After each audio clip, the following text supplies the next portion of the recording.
Mes shumë qytetarëve që prisnin para dyreve të klinikës Nën Tereza në Shkup, Naxhia Bejlurove në takuan para hyrjes së Institutit Universitar të Radiologjisë, duke pritur të merrte rezultatet. Ajo thotë se vuan nga dhimbje në shtyllën kurrizore. Tati nekoj ti kažova za 5 dana, nekoj za 7. Не знаеш на кого да му веруваш. Па сега денес дојдов, ми рекоа 45 минути да чекам ЦТ-то да се направи. Па резултатот да ми го дадат, па сега да проверам дали е тоа.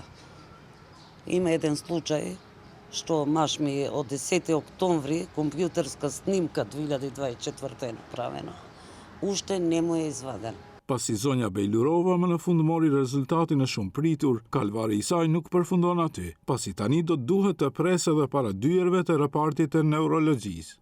Сега се ови резултати каде ќе се упатите? Неврологија. И таму се чека многу.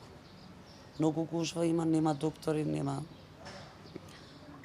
Што да ви кажам, кога се знае какво е здравството. Препорачувам повеќе да се посвети внимание, зашто луѓето навистина доаѓаат и од други градови. Ние сме од тука, па едва и стигаме, замислете, некој друг град да дојде. Një qytetar tjetër nga Velesi, i cili priste rezultatet e rezonancës magnetike të bashkëshortës, thotë se pret tashmë më shumë se 2 muaj dhe ende nuk ka raport përfundimtar. Ни рекоа 30 дена, еве 60 помина од 29 април, уште нема извешти. Ги замолив само CD-то ќе ми го дадат, извешти од накнада. А зашто конкретно се снимите? Магнетна резонанса на глава. Да, 3 степен има рак жената. Може и хитно треба да се оперира, еве 2 месеца, човекот ќе умре, па после резултатот ќе го дадат.